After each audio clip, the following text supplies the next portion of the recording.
마태복음 14장 13절에서 21절 오늘 오병이어의 표적입니다. 오병이어, 이 병자가 떡병자고요.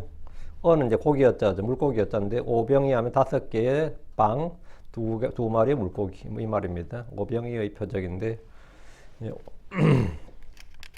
마태복음 14장 17절 말씀 같이 읽겠습니다. 이에 그들이 그분께 이르되 우리가 가진 것은 여기에 빵 5덩이와 물고기 2마리 뿐이니이다. 빵 5개, 물고기 2마리. 이래서 이제 요걸 이제 한자어로 오병이어라 그러죠. 오병이어의 표적 그럽니다. 예.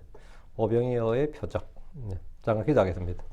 위대하시고 거룩한 주 하나님 감사합니다. 하나님께서 이 시간 주의 영을 충만케 하시고 늘 넘치게 부어주시옵소서. 주의 말씀이 선포될 때 주의 기름 부으심이 함께 하시고 아버지 하나님 저에게 지혜와 계시를 주시고 깨닫는 마음을 주시옵소서. 들을 수 있는 귀를 주시고 아버지 하나님 저희 마음속에 말씀이 믿음과 잘 결합하게 해주시고 말씀을 받아서 마음에 간직하도록 해주시길 간구합니다. 아버지 하나님 은혜가 넘치는 시간이 되게 하시고 아버지 저희가 정말 주님께서 주시는 이 말씀이 주는 이 가르침, 교훈, 또 훈계, 경고 이 모든 걸 저희가 잘 받게 하여 주시옵소서. 아버님 그리고 저희가 이 말씀을 통해서 저희도 주 앞에서 참 놀라운 일들을 할 수 있는 그런 성도를 되도록 도와주시고 아버님 주께서 또 저희에게 원하시는 것이 무엇이고 또 저희가 주님을 통해서 할 수 있는 것이 무엇인지를 알게 해주십시오. 그리고 말씀을 믿게 해주십시오. 감사드립니다. 주의 성기도합니다. 아멘. 예. 오늘은 광야에서 빵 5개 물고기 2마리로 5,000명의 남자들 먹인 그 유명한 오병이어의 표적입니다. 이 표적은 유일하게 사복음서에 다 기록된 사건입니다. 마태, 마가, 누가, 요한복음에 이 세 복음서에 같이 공통적인 걸 많죠. 공관복음이라 그러니까 마태, 마가, 누가복음에 같이 기록된 많은지만 요한복음과는 좀 다른데 그 요한복음에도 기록된 그래서 이제 이 가끔 이제 뭐 사복음서에 모두 기록된 예수님의 표적은 뭐 이렇게 하면 이제 그 성경학교 퀴즈 나올 때 오병이어의 사건 뭐 이런 거 나오죠. 예수님 광야에서 홀로 줄이셨을 때는 이 돌들을 빵으로 만들라 이런 마귀의 시험을 단호하게 대적하시고 기록된 대로 사람이 빵으로만 살 것이 아니요 하나님의 모든 말씀으로 살 것이라 이렇게 말씀하셨습니다. 하나님 왕국 먹고 마시는 것이 아니요 무엇을 먹을지 무엇을 입을지는 구하지도 말라고 하셨습니다. 아니 생각하지도 말라고 하셨죠. 그 주님께서 무리들이 줄일 때는 백성들이 줄일 때 그들을 먹이시기 위해서 그분의 권능을 사용하셨습니다. 지금까지 병을 고치실 때 주님께서 권능을 사용하셨고 마귀를 쫓아낼 때도 권능을 사용하셨고 뭐 죽은 자를 살릴 때도 권능을 사용하셨고 다양하게 하셨는데 누군가에게 빵을 먹이기 위해서 사람들에게 빵을 먹이기 위해서 주님께서 하나님의 권능을 사용하신 그 예가 이제 여기 딱 한 번 나오는 겁니다. 딱 한 번 나오는데 엄청난 사건이었습니다.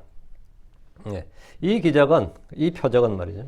오병이의 표적은 유대인들의 가장 큰 충격을 준 사건이었고 지금까지 예수님이 그리스도인지 아닌지 의심하던 사람들, 그 민중들에게 또 예수님이 메시아인지 아닌지 과연 그분인지 아닌지 이렇게 혼란을 느끼던 사람들이 단번에 그분은 이스라엘의 왕이심을 확신시켜준 사건입니다.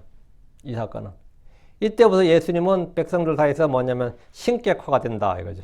본래 하나님이신데 신격화할 필요는 없지만 사람들이 그렇게 하나님을 여기지는 않았잖아요. 근데 이때부터 누가 예수님에 대해서 잘못 말하면 뭐가 되는 거죠? 그거는 뭐 완전히 왕따 당할 뿐만 아니라 반 죽는 거지. 이때부터 예수님은 이제 신격화가 된다고. 이스라엘 백성들에게 논란의 여지가 없이 이분은 뭐 그리스도가 된 거예요. 이 사건부터 유대 백성들은 그분을 왕으로 삼고자 본격적인 운동이 시작되었습니다. 이제 더 이상 그분이 그리스도인지 아닌지 물어볼 필요도 없고 의심할 일도 없이 그분은 메시아, 즉 그리스도란 확신을 심어준 표적이 오병이어 사건입니다. 뭐 병을 고치고 마귀를 내쫓고 뭐 할 때도 그들은 그런 감이 없었습니다. 근데 이 사건, 이 빵을 먹인 이 사건 말이에요. 이것은 모세가 하늘에서 만나를 내린 것보다 더 큰 사건입니다. 물론 만나는 모세가 내린 것이 아니라 하나님이 내려준 것이지만 유대인들이 정말 나사렛 예수님에게 보고 싶어 했던 그들이 정말 원했던 한 가지 표적, 정말 움직일 수 없는 우리에게 믿을 수 있는 표적을 날아갈 때 진정으로 원했던 표적이 뭐냐면 이 빵이었어요. 주 예수님은 그들에게 예언자 요나의 표적 외에 다른 표적을 보여줄 것이 없다고 하셨지만 많은 표적들을 행하셨습니다. 백성들이 원하는 표적은 십자가와 부활이 아니었습니다. 백성들이 원하는 표적은 십자가와 부활이 아니었어요. 백성들이 진정으로 원했던 표적은 바로 빵의 문제를 단번에 해결해 주신 이 오병이어의 사건이었습니다. 광야에서 주린 백성들에게 배불리 빵을 주자 예수님에 대한 그들의 반응은 열광적이다 못해서 폭발적이었습니다. 그분이 그리스도라는 사실을 의심할 이유가 없게 만든 사건이 바로 이 오병이어 사건입니다. 예수님께서 수많은 병자를 고치시고 심지어 죽은 자들을 일으키실 때도 이런 반응은 없었습니다. 이를 통해 사람들의 가장 큰 관심거리는 먹는 거다 이거. 먹는 거다 이거. 정치 지도자의 능력은 청렴함이나 도덕성이 아니라 먹거리 문제, 즉 경제 문제를 해결해 주는 겁니다. 그 정치 지도자가 두 가지만 다 가면 돼요. 안보와 경제입니다. 안보는 뭐죠? 우리 생명을 지켜주는 거고, 다음에 먹거리예요. 먹는 문제입니다. 지금도 선거에 나서는 지도자 중에 내세우는 제1공약이 뭡니까? 경제를 발전시키겠다, 일자리를 늘리겠다, 소득을 늘려주겠다. 이게 모든 공약의 시작입니다. 지금 유대인들은 광야에서 빵을 먹은 후에 그분을 왕으로 삼으려고 했습니다. 오병이의 사건의 핵심은 그분이 땅의 모든 사람들에게 생명의 빵이라는 사실을 계시해 주신 겁니다. 예수가 뭐다? 생명의 빵이다. 예수가 사람들의 빵이다 이거요. 이 빵을 먹는 자는 예수님 자신이 사실은 빵인데 하늘을 내려 빵이죠. 요한복음 6장 48절 51절 내가 곧 그 생명의 빵이니라. 너희 조상들은 광야에서 만나를 먹어서 죽었느니라. 이것은 하늘로부터 내려오는 그 빵이 사람이 것을 먹으면 죽지 않으리라. 나는 하늘로부터 내려온 살아있는 빵이니라. 어떤 사람이라도 이 빵을 먹으면 그가 영원히 살리라. 또 내가 줄 빵 그것은 세상의 생명을 위해 내가 줄 내 살이니라 하십니다. 오병이의 표적은 주 예수를 믿는 자는 줄이지 않고 목마르지 않고 영원한 생명을 얻는다는 겁니다. 예수님은 생명의 빵, 하늘로부터 내려온 그 빵이고 사람들이 먹으면 죽지 않는 빵이고 살아있는 빵이고 어떤 사람이라도 이 빵을 먹으면 영원히 삽니다. 영생을 꿈꾸던 많이들이 아직도 그 방법을 알지 못하지만 우리는 이미 영생을 얻는 방법 알고 있을 뿐 아니라 영생을 소유한 사람들입니다. 여러분 자신이 영원한 생명을 소유했다는 사실을 압니까? 나는 영원한 생명을 소유하고 있다. 지금 나는 영원한 생명을 이미 받았다. 영생불사 약이나 불로초가에 있는 것이 아닙니다. 생명의 빵이신 예수 그리스도를 믿으면 그는 영원히 삽니다. 자, 본문을 보겠습니다. 13절. 예수님께서 그것을 들으시자 그분께서 배를 타고 거기를 떠나사 외딴 광야로 들어가셨더라. 그리고 사람들이 그것을 들었을 때 그들이 도시들에서 나와 걸어서 그분을 따랐더라. 그 예수님이 지금 광야로 간다, 외딴 광야로 간다, 이 말 들으니까 사람들이 광야로 우르르 몰려간 거죠. 그들이 도시들에서 나와 걸어서 그분을 따랐다잖아요. 예수님은 유대인들이 모두 예언자로 여겼던 침례자 요한이 헤롯의 칼에 죽임을 당했다는 소식을 들었습니다. 요한은 예수 그리스도보다 앞서 와서 그분을 증언했습니다. 요한은 회개에 물침을 줬고 백성들에게 자기 뒤에 오실 그리스도를 선포하며 그분을 맞을 준비를 시켰습니다.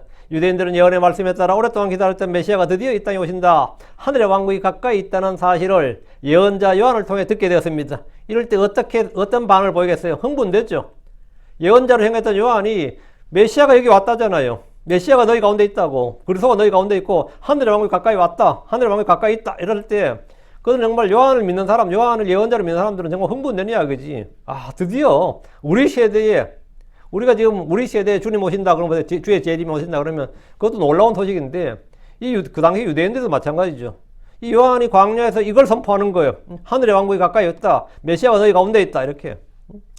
요한은 그들에게 예수가 바로 그리스도이심을 특정해 줬습니다. 그분이 성령으로 침례를 주시는 분이요 불로 침례를 주시는 분이고 세상 죄를 제거하시는 하나님의 어린 양이시고 그분이 바로 그리스도이심을, 그분이 바로 성경에 기록된 그 그리스도이심을 선포한 겁니다. 이것이 요한이 이 땅에 온 이유고 그가 하나님께 받은 사역이었습니다. 이게 전부예요. 유대 백성들에게 그리스도가 누구인 줄 알려주고 그분을 믿도록 증언해 주는 것이 예언자 요한이 해야 될 사역의 전부입니다. 그 일을 하면 그는 사역을 마치는 거예요. 요한복음 1장 15절 요한이 그분을 증언하며 또 외쳐 말하였더라. 이분이 내가 말했던 그분이니라. 이렇게 특정을 해주는 거죠. 이분이 내가 말했던 그분, 성령으로 침례를 주고 불로 침례를 주고 세상 죄를 제거하는 하나님 어린 양, 이분이 바로 그분이니라. 내 뒤에 오시는 그분이 나보다 앞서셨으니 이는 그분께서 나보다 먼저 계셨기 때문이라. 이분이 나보다 먼저 계신 바로 그분이다. 요한은 이분이 내가 말했던 그분이니라 이렇게 하면서 예수님이 바로 그리스도이심을 특정해 줬습니다. 특정해 줬다고. 요한의 시대 유대인들은 그분이 누구인지 찾아 헤맬 필요가 없었습니다. 요한 이후로도 누가 그리스도인지, 그리스도가 언제 오는지 뭐 이런 것을 찾아 헤맬 필요가 없어요. 탐구할 필요가 없다고. 그 증언을 믿으면 됩니다. 그분을 믿으면 돼요. 성경 찾아서 그리스도가 언제 올까, 그리스도는 누굴까 이런 거 고민할 필요가 없는 거죠. 난 오늘날 많은 사람들이 예언서, 이 성경을 공부하면서 적그리스도가 누구일까, 적그리스도가 언제 올까, 적그리스도가 어디 있을까 연구하는 분들 보면 제일 황당해요. 응? 그래서 그 사람을 특정하기 위해서 뭐 영국 왕세자가 누구가 적그리스도다, 스페인의 왕세 누가 적그리스도, 별의별 소리 다 나오는데, 응? 그런 걸 공부할 필요 없고, 유대인들도 마찬가지로, 유대 랍비들도, 바리새인들도, 그리스도가 언제 올까? 그래서 그런 거 탐구할 필요가 없습니다. 왜? 요한이 이미 특정을 해줬어요. 요한 1장 32절, 그리고 요한이 증언하며 말하였더라. 내가 성령께서 비둘기같이 하늘로부터 내려온 것과 그것이 그분 위에 머문 것을 보았노라. 그러니까 요한이 증언하며 말하였다. 증언했다. 뭘 증언한 거야? 이분이 그리스도다. 이렇게 증언했다. 이분을 믿어야 된다. 이거요. 이분이 메시아다. 이거요.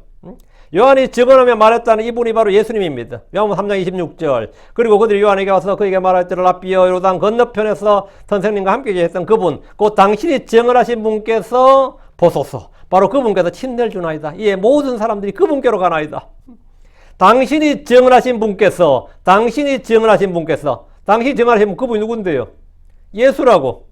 요한이 증언했던 그분이란 예수님입니다. 요한은 진리에 대해 증언했습니다. 요한의 증언보다 더 큰 증언이 예수님이 하신 일이고 하나님 아버지입니다. 요한의 증언이 예언자니까 요한의 증언이 당연히 믿을 만한 증언인데 그보다 더 큰 일은 뭐냐? 예수님이 하신 일이라고. 오늘 행할 이 오병이의 표적은 예수님이 행한 그 민중들의 입장에서 봤을 때는, 유대 민중들의 입장에 봤을 때는, 민초들 입장에 봤을 때는 가장 큰 표적이었어요. 가장 큰 표적이었다고. 예수를 증언했던 요한이 죽었다는 소식을 들은 예수님은 배를 타고 그걸 따라서 외딴 광야로 들어가셨습니다. 요한은 광야에서 외치는 자의 음성이요 거기서 회개하라, 하늘의 왕국이 가까이 있다고 선포했습니다. 요한은 왜 예루살렘 성전이나 회당들에서 말씀을 선포하지 않고 광야에서 말씀을 선포한 겁니까? 이는 예언의 말씀에 따른 겁니다. 예수님께서 외딴 광야로 가셨다는 것을 들었을 때 사람들이 도시에서 나와서 그분을 따라섭니다. 사람들은 전에 요한을 보러 광야로 왔습니다. 이제 예수님을 보러 광야로 간 겁니다. 광야에서 선포되는 주의 말씀을 듣기 위해서입니다. 이번에는 광야에 계신 주님을 만나러 그들이 광야로 걸어서 간 겁니다. 이 무리들이 남자만 5,000명이었던 거예요. 그 뭐 여자들 어리니까 치면 뭐 10,000명, 뭐 15,000명 이런 수준이죠. 14절 본문 봅니다. 14절. 그리고 예수님께서 나오사 큰 무리를 보셨더라. 그리고 그들을 향해 불쌍히 여기는 마음으로 움직였더라. 그리고 그분이 그들의 병든 자들을 고쳐주었더라. 예수님께서 광야로 따라온 큰 무리를 보셨습니다. 그리고 그들을 향해 불쌍히 여기는 마음으로 움직였다. 주께서 사람들을 볼 때 그들이 무엇으로 보였을 것 같습니까? 한 사람 한 사람이 뭘로 보였어요? 한 사람 한 사람이. 사람 하나하나가 다 돈이야. 하나하나가 표야. 하나하나가 뭐야. 그런 게 있죠. 예수님의 사람을 볼 때 한 사람 한 사람이 뭐냐? 불쌍히 여기는 마음으로 목자 없는 양이었습니다. 예수님이 보는 사람들은 뭐냐? 목자 없는 양이었어요. 들의 짐승이나 가축들 중에서 가장 불쌍한 짐승이 목자 없는 양입니다. 다른 모든 동물들과 달리 양들은 스스로 먹이를 찾거나 물을 찾지 못합니다. 그래서 목자가 초장으로 인도해야 되고 물가로 인도해야 됩니다. 스스로 찾지를 못한다고. 눈이 근시어서 일이나 곰이나 사자와 같은 적들이 와도 잘 알지를 못합니다. 양들은 강력한 뿔이나 이빨이나 또는 발톱과 같은 방어수단이 전혀 없고 공격용 무기가 없습니다. 그렇다면 도망갈 능력이라도 있어야 되고 숨을 능력이라도 있어야 되는데 앞발이 짧아서 달리면 쉽게 넘어지고 구릅니다. 또 한 번 넘어지면 잘 일어나지를 못합니다. 보통 짐승들은 길을 잃어도 귀소 본능이라는 게 있습니다. 소나 나귀도 구유를 찾습니다. 개는 수십 리 떨어져서 주인의 집에 다시 찾아옵니다. 그러나 양들은 쉽게 길을 잃을 뿐 아니라 본래 있던 곳을 찾아서 돌아오질 못합니다. 방향 감각이 별로 없습니다. 눈도 나쁜데 다 방향 감각이 없단 말이죠. 뭐가 나쁘면 하나가 발전해야 될 거 아니에요. 하나가 나쁘면 하나로. 근데 양은 모든 게 약점이에요. 모든 게 다 약점이에요. 이런 특성으로 목자 없는 양들은 가장 불쌍한 짐승으로 취급받습니다. 심지어 집에 있는 개들도 말이죠. 야생에 가면 들개로 변합니다. 집에서 키우는 다람쥐도 야생에 가면 또 다 살아남아요. 그런데 이 양 떼는 들개 나가면 야생의 양이 되는 게 아니에요. 염소로 바뀌는 것도 아니고 그냥 죽는 거예요. 그냥 뭐 모든 짐승의 밥이지. 마가복음 6장 34절에 보면 광야로 백성들을 본 주님께서 그들이 목자 없는 양 같다고 하셨습니다. 그리고 예수님께서 밖으로 나오시며 많은 사람들을 보시고 그들이 목자 없는 양 같으므로 그들을 불쌍히 여기는 마음을 가지사 많은 것을 그들에게 가르치기 시작하시더라. 여기서는 마태복음에서는 병자들 고치시더라 했죠. 여기서는 많은 무리들을 가르치기 시작하시더라 했죠.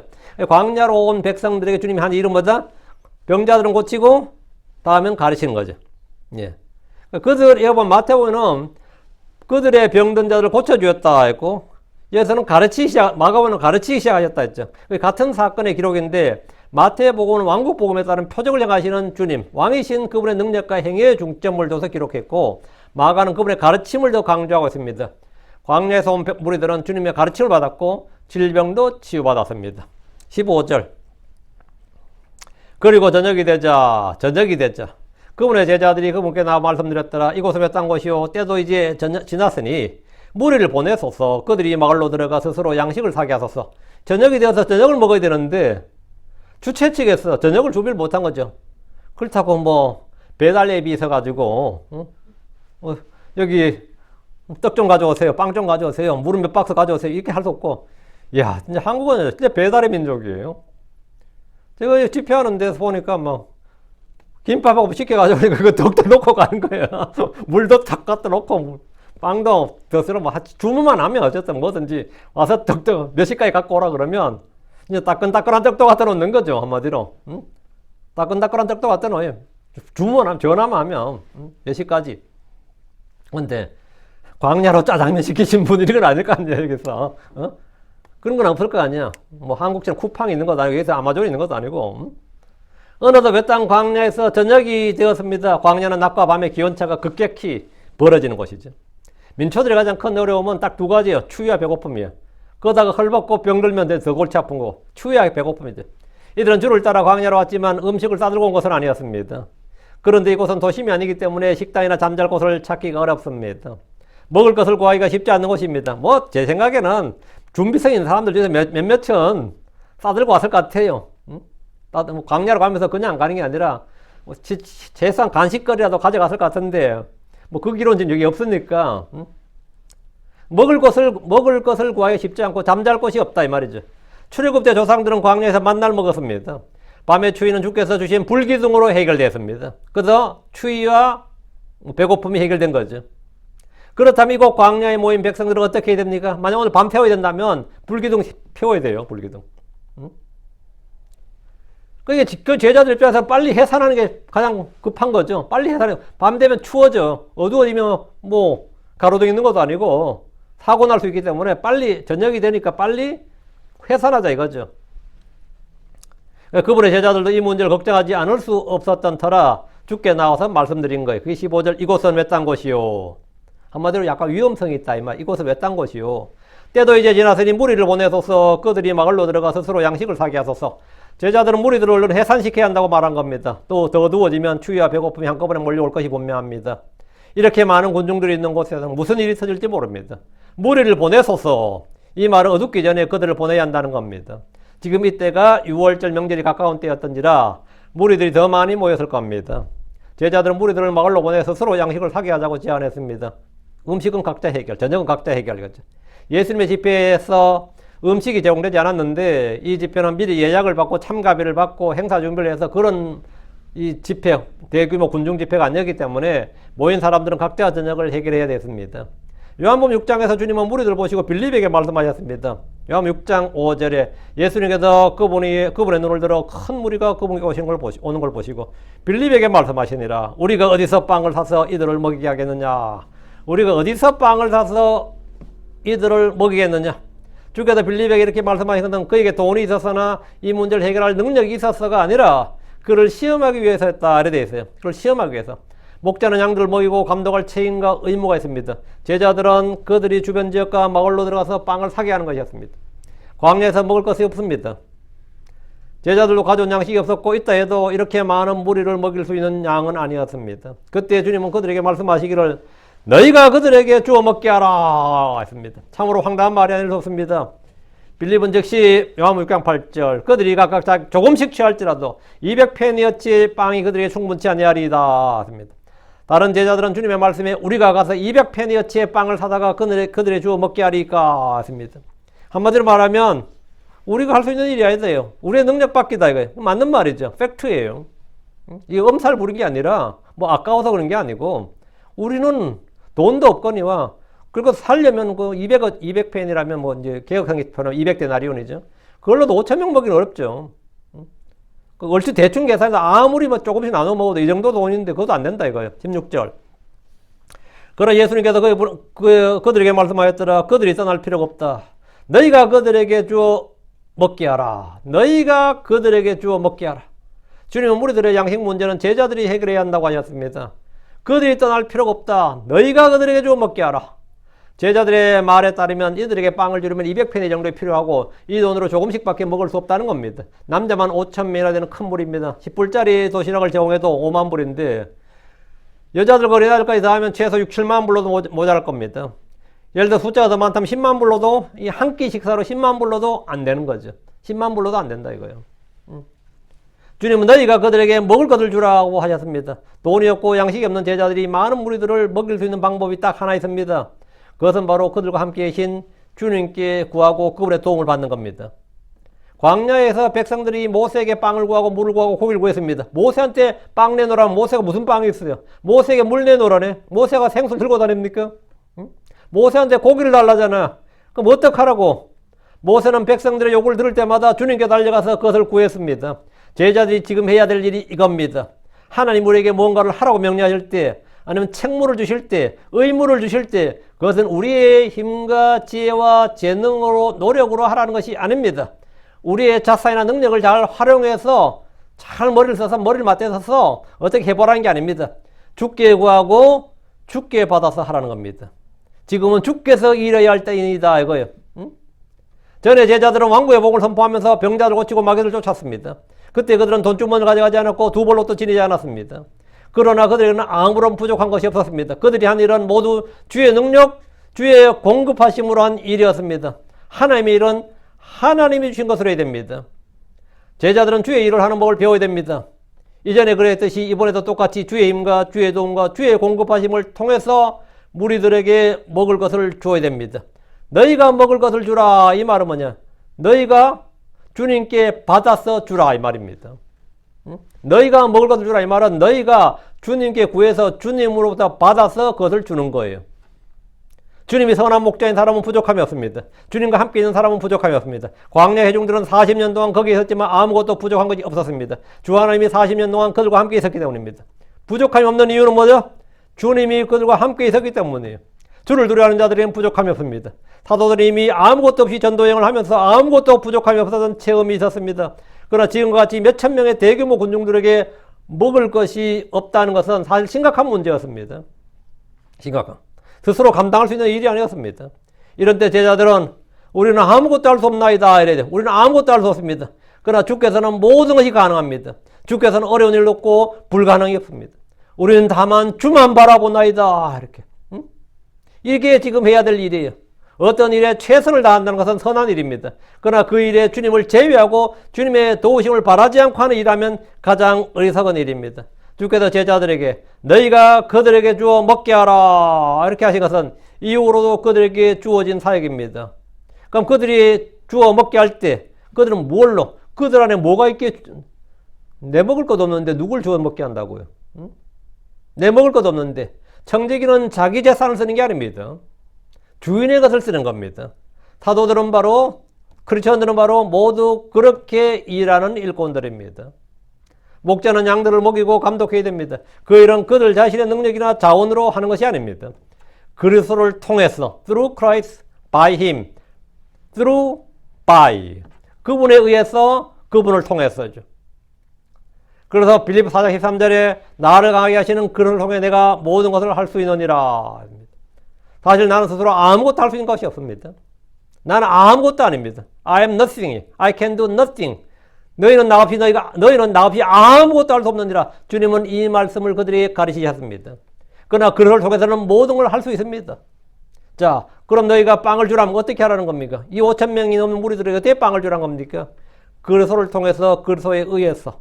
이것이 지금 제자들이 배워야 될 진리입니다. 이것이 바로 우리가 이 땅에서 살아가면서 배워야 될 진리입니다. 그리고 우리는 이 예수를 통해서 살아야 됩니다. 우리는 이 예수를 통해서 일해야 되고 이 예수를 통해서 살고 일해야 돼요. 17절입니다.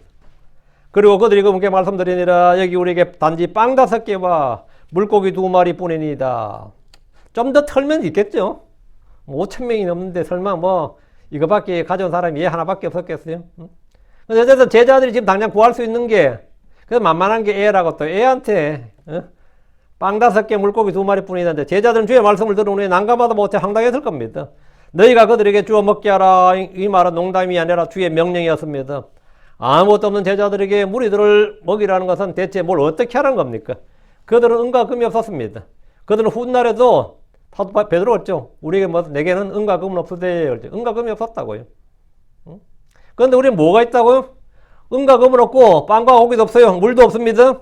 그들이 지금 가진 것은 뭐다? 우리에 뭐가 있어요? 예수가 있습니다. 내게 가진 것은 뭐다? 은과 금 내게 없으나 우리에겐 예수가 있다고. 예수의 이름을 가진 사람이, 예수를 소유한 사람이 크리스천입니다. 우리가 가진 가장 좋은 것, 내게 있는 한 가지는 예수입니다. 그분 안에 모든 것이 있습니다. 내가 그분을 소유했다면 전부를 소유한 겁니다. 주께서 나를 믿으라고 하셨습니다. 나를 믿으라. 이게 뭔 말입니까? 요한복음 14장 1절에 너희의 마음에 근심하지 말라. 너희가 하나님을 믿으니 또한 나를 믿으라. 나를 믿으라. 예수를 믿으라고요. 예수를 믿으라고. 이거보다 더 좋은 게 없습니다. 예수를 믿으면 된다는 거예요. 예수를 믿으면. 지금 빵 먹어야 되는데 예수 믿으면 된다는 거예요. 지금 죽게 생겼는데 어떡하라고요? 지금 아파 죽겠는데, 힘들어 죽겠는데, 뭐 어떻게 할지 모르겠는데요. 그럼 어떡하라고요? 예. 너희의 마음에 근심하지 말라. 나를 믿으라. 나를 믿으라. 예수를 믿으라고. 이게 뭔 말인겠어요? 예수를 믿는다는 것은 그분을 받아들이는 것이고 그분을 소유하는 겁니다. 이제부터는 내가 사는 것이 아니라 그분이 내 안에 사는 것이고 내가 하는 것이 아니라 하나님의 은혜로 그분이 내게서 내 안에서 하는 겁니다. 내가 육체 안에 사는 삶은 나를 사랑하사 나를 위해 자신을 주신 하나님 아들의 믿음으로 사는 겁니다. 예수를 믿는 것은 그분을 내 속에 받아들이는 것이요. 그분이 내 속에 사시는 것이고 그분이 내 안에서 걷는 것이고 그분이 내 안에서 행하는 것입니다. 주께서 제자들에게 무리를 먹이라는 말씀은 바로 이런 진리를 지금 이 실생활에서 우리의 현실에서 사용하라는 겁니다. 예수는 장식품이 아니에요. 그냥 어느 성전에 어디 모셔다 놓은 장식품이 아니라고요. 주님은 바로 현재 우리가 있는 바로 그곳에 내가 있는 그곳에서 일하시는 분이에요. 나와 함께 일하시는 분이에요. 믿음으로 산다는 것은 예수로 산다는 겁니다. 예수로 산다는 거예요. 지금 17절 다시 여기 우리에게는 단지 빵 5개 물고기 2마리 뿐이다. 지금 제자들은 예수를 제외하고 예수님을 지금 이 사건에서 제외하고 지금 해결책을 이야기하는 거예요. 복음서의 사도들은 아직 주 예수 그리스도의 믿음으로 사는 걸 알지 못했습니다. 사도행전의 사도들과 복음서의 사도들은 전혀 다른 인물들처럼 보이는데 이는 그들이 성령을 받기 전이었기 때문입니다. 사도들은 지금 무리들에게 뭘 것을 주라는 주 예수님의 말씀에 우리에게는 빵 5개와 물고기 2마리 뿐이라고 했습니다. 그것도 내 거 아니에요. 사도들 것도 아니에요. 요한복음에 보면 이것도 그들의 것이 아니고 어떤 소년의 것이었습니다. 마가복음 6장 38절에 그분께서 그들이 말씀하시니라 너에게 빵이 몇 개나 있느냐 가서 알아보라. 그리고 그들이 알아보고 그들이 말하니라 5개와 물고기 2마리가 있나이다. 요한복음은 이 빵과 물고기 출처를 정확히 밝히고 있습니다. 요한복음 6장 9절에 여기에 한 소년이 있는데 그가 보리빵 5개와 작은 물고기 2마리 가지고 있나이다. 그러나 그것들이 이 많은 사람들에게 얼마나 되겠나이까? 있으나 많아지. 있으나 많아지. 이것은 시몬의 형제 안드레가 한 말입니다. 주 예수님은 하늘에서 빵을 내릴 수 있습니다. 그런데 주님은 그들이 가진 것을 차지했습니다. 그들이 얼마나 가진 걸 찾아보라잖아요. 여기서 중요한 것은 그들이 얼마나 많이 가졌는지 그 양이 아닙니다. 겨자씨 하늘만큼의 작은 믿음, 적은 믿음이라도 산을 옮길 수 있고 불가능한 일이 아무것도 없듯이 그들이 가진 양식이 얼마나 되고 얼마나 많고 적은지는 주님께 아무런 문제가 되지 않습니다. 그 당시 소년이 가진 빵 5개, 물고기 2마리는 아이들이 하루 종일 일하면 하루 일당으로 받는 양으로 알려져 있습니다. 하루 일당으로 할 때 빵 5개 주고 물고기 2마리 주면 하루 일당 지급한 거예요. 오병이어는 한마디로 이 소년이 가진 전부였습니다. 이 소년의 오병이어를 주께 드린다는 것은 그의 전부를 드린 것이었습니다. 이 소년이 가진 오병이어는 사람들에게는 한 사람의 양식, 나누어 보면 한 가족의 양식일 겁니다. 그러나 그것이 주님의 손에 들어오면 5,000명이 먹고도 남게 됩니다. 우리의 몸이 주님께 드려질 때 우리의 시간과 우리의 힘이, 우리의 재능이, 우리의 돈이, 우리의 무엇이 하여튼 주님께 드려지고 주님이 그것을 사용하신다면 그것은 단순히 한 사람의 몸, 한 사람의 시간, 한 사람의 힘, 한 사람의 재물이 아닙니다. 주님께서 우리가 가진 것을 받으십니다. 여러분이 주께 드린 것은 아무리 적고 하찮은 것이라도 그것은 양은 중요하지 않다 이거죠.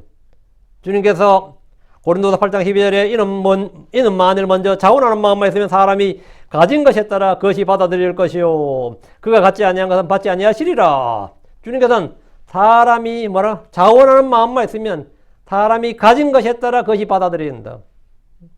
그리고 사람이 그거 갖지 않는 것은 주님이 받지 않는다잖아요. 주님의 부르심을 받은 사람들 보십시오. 부자나 재능 있는 사람이나 강력한 사람이나 지혜로운 사람이나 고귀한 사람들이 거의 없습니다. 보통 교회 목사들도 이 교회를 하려면 말이죠.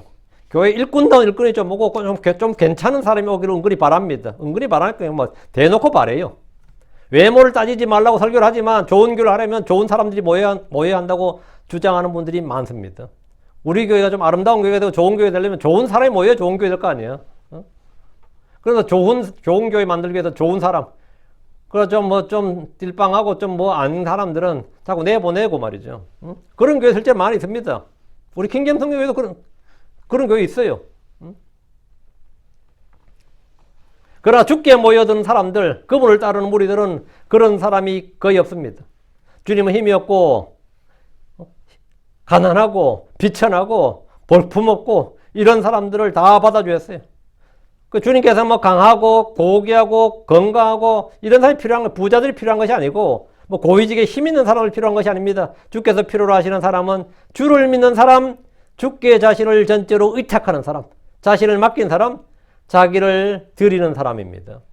자기를 드리는 사람이에요. 18절. 그분께서 말씀하셨더라. 그것들을 이리로 내게 가져오라. 주께서 제자들이 빵 5개와 물고기 2마리 있다는 말씀을 들으시고 그것들을 이리로 내게 가져오라고 하셨습니다. 주님은 우리가 가진 것을 받으시고 그것을 사용하셨습니다. 이는 우리가 주와 함께 일하는 일꾼이요 하나님의 농사요 하나님의 건물이기 때문입니다. 고린도전서 3장 5절에 이는 우리가 하나님과 함께 일하는 일꾼들이요 너희는 하나님의 농사요 너희는 하나님의 건물이니라. 우리가 주께 드려야 할 것이 뭡니까? 주님이 우리에게 받으시는 것이 뭡니까? 우리 무엇이든지 주께 드릴 수 있고 맡길 수 있습니다. 꼭 빵이나 물고기만 드려야 되는 게 아니에요. 우리의 사정이나 우리의 짐이나 우리의 일이나 우리의 염려나 다 주께 맡겨 드릴 수 있습니다. 원수 갚는 일도 주님께 맡기고 내 사정을 주님께 맡길 수 있습니다. 욥기 5장 8절에 나는 하나님께 구하겠고 하나님께 내가 나의 사정을 맡기리라. 하나님께 내가 나의 사정을 맡기리라. 내 사정이 사람마다 사정이 다 있잖아요. 하나님께 내가 나의 사정을 맡기리라. 내가 주께 드리는 것이 꼭 좋은 것만 있는 것이 아닙니다. 난 좋은 것만 주님께 바치고 싶겠지만 정작 내가 주님께 드리는 것은 대부분 다 허물 뿐입니다. 주님께 드리는 게 대부분 다 허물 뿐이에요. 오늘도 주님 제가 죄를 지었습니다. 주님 하셔야 될 일은 깨끗하게 하는 일이지. 우리는 우리 자신의 혼을 주께 맡기고 내 몸을 살아있는 희생물로 드리고 우리의 모든 고민과 걱정거리를 다 주께 드릴 수 있습니다.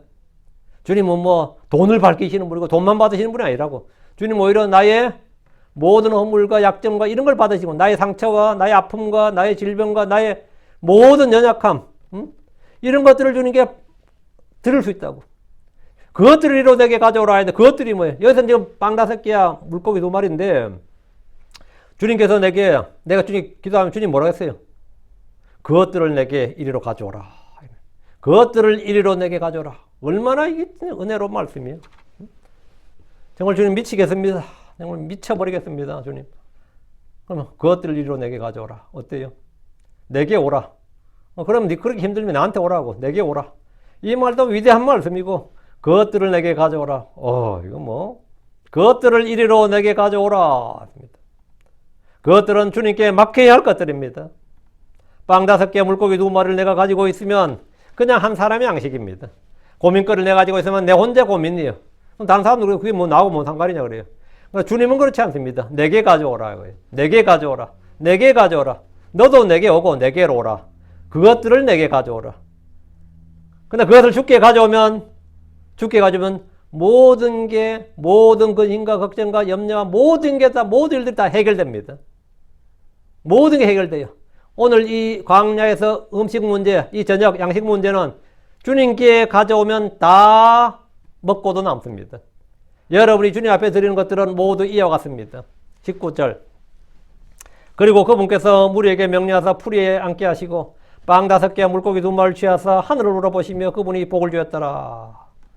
그리고 빵들을 부숴 그분의 제자들을 주셨고 제자들은 무리들에게 주었더라. 이게 참 하나님께서 보죠. 빵 5개 물고기 2마리를 취하사 하늘을 우러보시며 그분이 복을 주었더라 했죠. 복을 주었다. 이게 멀티플라이예요. 이 창세기 1장에서 여러분 아시겠지만 바다의 물고기와 공중의 날짐 성질이 뭐냐? 복을 주사. 뭐 하라, 다음에 뭐죠? 번성하라죠. 번성하라 뭐죠? 멀티플라이예요. 주님께서 복을 주사 하면 뒤는 멀티플라이야. 그분이 복을 주셨더라. 이러면 뭐냐? 빵 5개 물고기 2마리를 이렇게 복을 줬다고 하면 되는 거죠? 이제 5만 개 되는 거지. 5천 개, 5만 개 되는 거예요. 응? 복을 주었더라. 멀티플라이가 되는 거죠. 응? 그리고 그리고 빵들을 부숴 그분의 제자들에게 주셨고, 주님은 빵들을 부숴 제자들 주시고, 제자들은 무리들에게 줬더라. 이게 뭐냐? 사역의 원칙입니다. 제자들이 무리들에게 빵을 주라는 주님의 명령을 받았는데 드디어 행할 수 있게 된 거죠. 그걸 실천할 수 있게 됐다고. 어떻게? 주님이 주시는 빵을 받아서 나누어 주는 거죠. 그러면 아까 주님께서 명령하신 일들을 하게 되는 거라고요. 빵과 물고기를 받으신 주께서 무리들에게 명령하셔서 풀이 앉게 하셨습니다. 식사를 할 준비를 하라는 겁니다. 지금까지 그들은 서서주의 말씀을 들었습니다. 이제 주님은 광야의 식탁을 베풀고자 하십니다. 주께서 빵 5개와 물고기 2마리를 취하셔서 하늘 우러러보시며 복을 주셨습니다. 하늘 우러러보시며 기도한 것이 아니라 복을 주셨다. 여기 하늘 우러서 기도한 게 아닙니다. 복을 주셨다. 이 말씀 주목. 이것은 창세기 1장에서 주님이 물들이 낸 살아있는 창조물과 하늘의 날짐 등들을 내시고 복을 주신 것을 생각나게 합니다. 창세기 1장 22절이죠.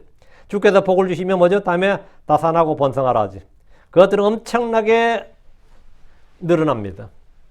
그것들은 엄청나게 늘어났습니다. 주께서 빵을 부수시며 복을 주었을 때 그것들은 그 자리에서 최소한 5개가 얼마? 25,000개 이상이었을 겁니다. 빵의 크기를 정확히 모르겠지만 작은 크기의 빵이라면 4만 개 이상이었을 겁니다. 한 사람도 한두 개의 빵만 먹어도 될 정도라면 그 큰 빵, 빵이 아주 큰 빵이라면 개수가 훨씬 적을 수도 있습니다. 어쨌든 엄청나게 뭐냐? 멀티플리케이션, 이게 뭐죠? 곱셈이잖아요. 그렇게 증대되는 거죠. 멀티플라이가 된 거죠. 그리고 빵들을 부수어 이 말씀에서 받을 수 있는 영적 교훈은 무엇이든 주의 손에 들어가는 것들은 부수어져야 한다는 겁니다. 토기장의 손에 들어간 흙덩어리는 잘게 부수어집니다. 그래야 그릇들이 만들어질 수 있습니다.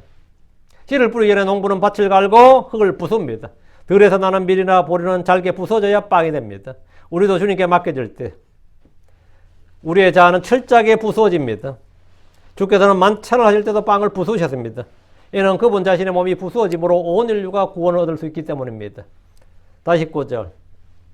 그리고 빵들을 부수어 그분의 제자들에게 주셨고 제자들은 무리들에게 주었더라. 주님께서는 무리들에게 빵을 나누어 주는 일을 제자들에게 맡기셨습니다. 씨를 주시는 분, 그 씨를 자라게 하시고 열매를 늘어나게 하시는 분은 주님이십니다. 그러나 그것을 나누어 주는 일은 제자들에게 맡기셨습니다. 복음의 말씀, 영의 양식을 나누어 주는 일은 우리에게 맡기신 겁니다. 복음은 주님 자신이에요. 복음의 말씀은 주님의 겁니다. 그러나 우리는 그것을 나누어 주는 일을 하는 거죠. 그게 뭐죠? 청직이지. 우리는 말씀을 생산하는 사람들이 아닙니다. 우리는 말씀을 창조하거나 만드는 사람들이 아닙니다. 있는 말씀을, 받은 말씀을 나누어 주는 거죠. 제자들이 무리들에게 빵을 줄 수 있는 유일한 방법은 뭐죠? 그들이 빵을 만드는 거 아닙니다. 빵을 사오는 거 아니에요? 주께 받은 빵을, 주께 빵을 받아서 나누어 주는 겁니다. 주님이 주시지 않으면 우리는 아무것도 소유할 수 없습니다.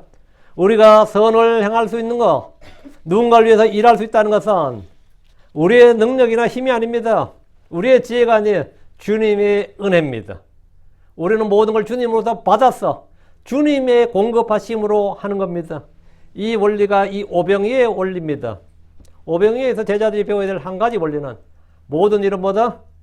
주님을 통해서 주님에 의해서 한다는 겁니다. Through him, by him. 내게 있는 것은 아무리 적어도 상관없대요. 물고기 5마리 아니어도 상관없어요. 한 마리도 상관없다고요.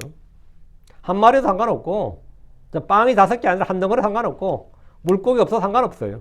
내가 있는 것, 가진 것에 따라 받는다고. 왜 주님은 그냥 하늘로부터 내리셔도 되죠. 광야에서 어차피 했던 일인데 그거 못할 거 뭐 있어요. 출애굽 때 했던 일인데 그날 밤에 그날 저녁 때쯤 하늘에서 만나를 비같이 내리셔서 어떻겠어요? 난리 났겠죠. 응? 난리 났겠지. 응? 근데 주님이 그렇게 행하지 않으시고 어떻게 하신 거예요? 우리에게 가진 것을 받아서 행하셨다 이거예요. 왜? 함께 일하는 일꾼이다 이거예요. 그리고 그것을 가지고 또 나눠주겠죠. 제자들은 거기 모인 무리들에게 줄 수 있는 빵이 없었겠지만 지금 그들은 주께서 처음 하신 말씀대로 그들에게 주어 먹게 하라 이 일을 하고 있잖아요. 그 제자들은 그러지. 우리가 무리들에게 빵을 줘 먹겠다고. 물론 그 빵은 주님 주신 거지. 그렇지만 어쨌든 빵을 줘 먹게 했다고 너희가 그들에게 주어 먹게 하라 이 말씀에 순종하는 거잖아요. 처음에 이 말씀 할 때 그들은 사서 먹이란 말이냐, 우리가 무슨 빵이 있단 말이냐, 우리가 줄 빵이 어딨냐 이렇게 생각했을 겁니다. 근데 그것이 아니라 주께 받아서 먹이라는 것이었습니다. 그것은 오늘날 우리의 모든 사역이 그러합니다. 지금 우리에게 무슨 힘이 있어요? 내게 무슨 힘이 있냐고. 그러나 나는 그 일을 할 수 있다고. 많은 사람들에게 도움을 줄 수 있어요. 그 왜? 받아서 하는 겁니다. 저는 받아서 하는 거예요. 지금 그들은 비로소 주님이 하신 말씀을 깨닫게 되었습니다. 아, 내가 가진 것이 없어도 주님 명령을 순종할 수 있구나. 나도 그들에게 주어 먹게 할 수 있구나. 내가 그들에게 주어 빵을 먹게 했다. 이거. 빵을 먹게 했다. 20절. 그리고 그들이 다 먹었고 배가 찼더라. 그리고 그들은 남은 조각들을 거두어 12바구니 가득 채웠더라. 남은 조각들을 거두어 12바구니 가득 채웠다. 무리들 중에 양식이 부족해서 먹지 못하거나 돈이 없어서 못 먹은 사람이 그 자리에 아무도 없었습니다. 빵이 부족해서 조금씩 나눠 먹은 것도 아닙니다. 모두가 배불리 먹었습니다. 그들이 다 먹었고 배가 찼다잖아요. 꽉 찼다고 배 터지게 먹었단 말이에요. 이것은 주와 함께 있는 사람은 결코 줄이지 않는다는 사실을 보여줍니다. 크리스천들은 줄을 찾고 부를 때 먹고 사는 문제에서 해방됩니다.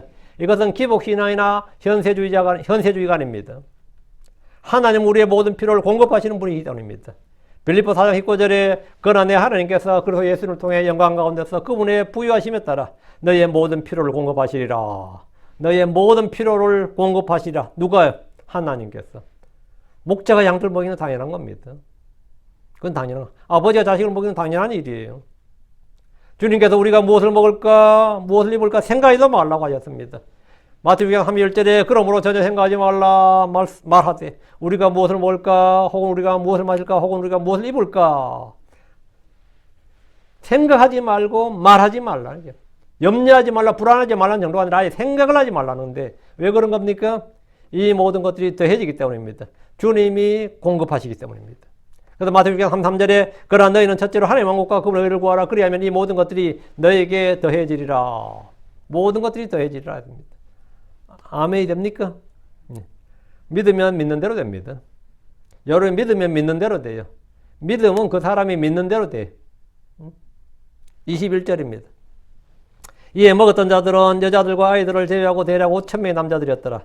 광야에서 빵을 먹었던 사람들은 여자들과 아이들을 제외하고 대략 5,000명이었습니다. 즉 남자들만 5,000명이란 말인데 간혹 이런 구절에서 왜 여자들과 아이들은 해지 않았느냐 이렇게 따지는 분들이 있습니다. 이때는 6월절이 가까워서 예루살렘으로 모이는 시기인데 명절에 모일 의무를 가진 사람들이 남자들이었습니다. 이스라엘의 모든 남자들 1년에 3번 주 앞에 보일질 때 남자들이었어요. 그래서 남자들 5,000명 이런 거죠. 여자들과 아이들까지 합치면 우리가 알 수는 없지만 약 15,000명에서 2만 명 정도의 무리들이 모였을 것으로 보이는데 예수님의 공생의 사역에서 최대 인파가 모인 겁니다. 이 집회가. 예수님 3년 반 사역에서 최대 인파가 모인 것이고 민중들 입장에서, 민초들 입장에서는 집단적으로 그 병자들을 고치면 병자만 고치는 거죠. 병자들만 고치면 맞는 거잖아요. 이거는 이 많은 무리가 집단적으로 뭡니까? 체험을 한 거예요. 오병이어는. 집단적으로. 그리고 어떻게 됐겠어요? 진짜 이스라엘이 지금 뒤집어질 일인 거죠. 그 예수님의 공생사 중에서 이런 놀라운 일이 없었던 겁니다. 이때부터 이 민중들은 예수님이 뭐가 된 거죠? 예수님이 우리의 왕이 되어야 된다. 이 왕으로 삼아야 된대요.